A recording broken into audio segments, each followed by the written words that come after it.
Hey guys, I welcome you to the doubt session class in which I will be solving your doubts. Okay, fine. So Suraj Singh ने सबसे पहले question पूछा है, either 8 men or 17 women can paint a house in 33 days. अब देखो क्या बता रहा है ये कि 8 men और है, ठीक है, तो मतलब उनका मतलब क्या है 17 women, दोनों एक बराबर है, ठीक है। वो कितना काम करती हैं 33 डेज, दोनों आइदर दिस और दिस, ये दोनों काम करते हैं, मतलब 8 मैन को लगता है 33 डेज और 17 मैन को लगता है 33 डेज।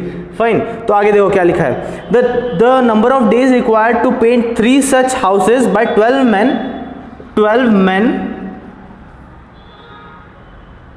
and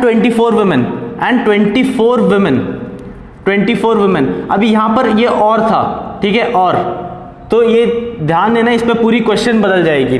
तो हम लोग को निकालना है 24 women working at the same rate is, ठीक है, नॉट एन इशू। अब देखो 8 मैन बराबर है कितने 17 वुमेन के, तो हमको निकालना है इन दोनों का, ठीक है, तो इन दोनों का निकालना है, तो मैं निकालने की कोशिश करूंगा। 12 मैन के बराबर, अभी देखो 8 मैन के बराबर 17 वुमेन, तो 12 मैन के बराबर कितने वुमेन हो जाएंगे, तो क्रॉस मल्टीप्लाई, तो x comes out to be 12 into 17 divide by 8, तो 4 2 ज़ा 4 3 ज़ा, तो 51/2 वुमेन।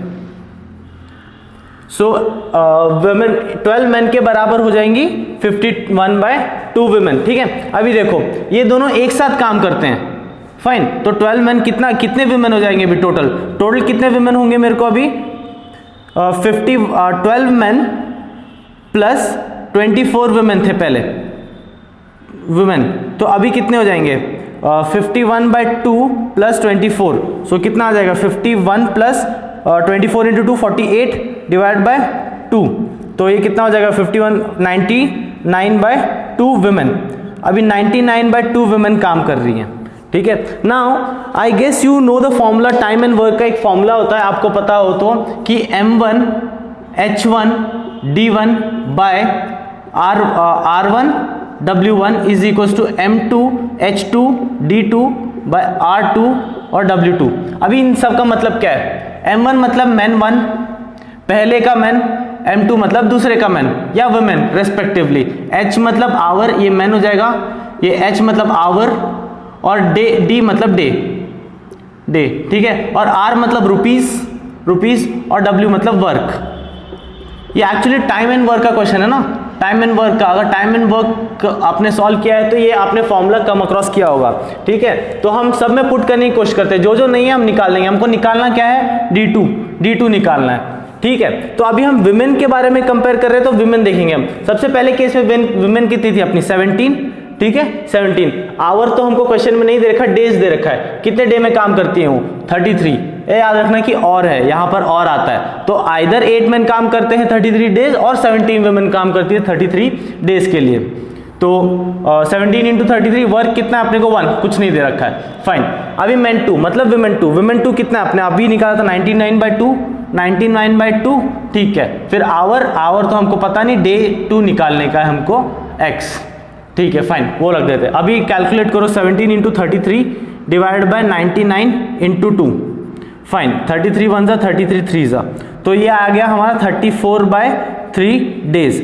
नाउ ऑप्शन में हम लोग को क्या क्या दे रखा है, ऑप्शन में दे रखा है हमको 44 34 43 63। नाउ ये याद रखना, क्वेश्चन में एक और चीज मैं स्क्रीन पे दिखा रहा हूं क्वेश्चन आपको, एक और चीज, the number of days required to paint 3 such houses मतलब 3 घर है उनको, तो 34 डेज लगते हैं एक घर पेंट करने में, वन हाउस, तो कितना 3 हाउस पेंट करने में कितने लगेंगे उनको 34/3 इंटू 3, सो 3 से 3 कैंसिल, तो 34 days, right, 34 days. So answer is, या जो भी है 34 आंसर है, ठीक है। तो सूरज ने नेक्स्ट क्वेश्चन एक और क्वेश्चन पूछा है, Ram sold 2 cows at 3000 each, 2 cows for 3000 each में बेच दिया उसने, ठीक है, fine, not issue, each with neither gaining not losing in total, ठीक है, fine. If he sold 1 cow at a gain of 20%, 1 cow at a gain of 20%, मतलब इसको गेन 20% गेन में खरीदा उसने, 20% गेन में, तो 20% gain is equal to 3000 rupees है। तो मतलब 20% गेन का मतलब अगर अपने परसेंटेजेस चैप्टर किया है तो 120% हो जाएगा कितना, 3000 रुपीज़, राइट। और तो फिर हमको ओरिजिनल प्राइस निकालना है, तो 100% कितना हो जाएगा, तो x is equal to 100 into 3000 divide by 120, so 3000 है ना, तो 0 से 0 कैंसिल, 3 4 ज़ा 300 ज़ा, तो ये 25 ज़ा, तो x आ जाएगा 2500 रुपीज़ में। उसने पहले काऊ की थी प्राइस 2500, लेकिन उसने 20% गेन पे इसको बेच दिया, फाइन। तो टोटल प्राइस कितना था, टोटल प्राइस उसने 6000 रुपीज़ में बेचा ना, दोनों 6000 रुपीज़ में बेचा उसने दोनों। तो पहला उसने 2500 में बेचा, तो सेकंड काउ कितने में बेचेगा वो, second cow 6000 minus 2500, right. So it comes out to be 3500 rupees. 3500 rupees पे पहला काउ दूसरा काउ बेच दिया उसने। अभी हमको निकालना है उसका परसेंटेज, ठीक है। तो वही बता रहा ना कि then another cow is sold at a loss of, ठीक है, फाइन। अभी देखो उसने 3500 में बेचना था, लेकिन उसको 3000 में बेचा उसने, राइट। अभी तो कितना है डिफरेंस, 500 डिवाइड बाय 3500 इंटू 100, तो 0 से 0 कैंसिल, 5 1 ज़ा 5 7 ज़ा, तो कितना आएगा 100 बाय 7, तो it comes out to be 7 1 ज़ा 17, 7 4 ज़ा 28, 20 14.29 के करीब आएगा, या 14 2/7 जो कि ऑप्शन में 14 2/7 is the right answer. Fine bro, now will look forward to the next question. So next question जो है वो सत्यम ने पूछा है, और इस क्वेश्चन में गलती है यार, ऑप्शन भी गलत है इसमें, ठीक है। पता नहीं कहाँ सॉल्व कर रहा है, देख ले एक बार। A man loses 20.5%, 20.5% of his money, चलो let the man had x rupees, ठीक है, ये जूम कर लिया। उसमें से उसने 20.5% जो पैसा है खर्च कर दिया उसने, ठीक है। तो उसके पास रिमेनिंग कितना है, रिमेनिंग कितना हो जाएगा उसके पास, 100 माइनस 20.5%, दैट इज 79.5%, ठीक है, इतना बचा है। ये परसेंटेज है, याद रखना, ये परसेंटेज है, ठीक है। तो इसको मैं रुपीज़ में कन्वर्ट करने की कोशिश करूँ तो 79% ऑफ x, तो 79.5 इंटू एक्स बाय 100, तो ये 795x बाय 0 में नीचे लगा देता हूँ, ठीक है। इतना रिमाइंडर है, चलो ठीक है, फाइन, नो प्रॉब्लम। एंड वो एन लिखा हुआ है, एंड होना चाहिए वो क्वेश्चन में। After spending 80% of the reminder, इसका 80%, इस इतना बचा है, राइट। ये रुपीज में है अभी ये क्वांटिटी, अभी इसका 80% खर्च करने के बाद, स्पेंड करने के बाद, उसका जो बचा पैसा है वो 150 रुपीज़ है। मतलब इसका 80% उसने खर्च कर दिया, बचा इसका 20% 150 के बराबर है। तो मतलब क्या हो जाएगा, 20% of 795 by 1000 is equals to 150।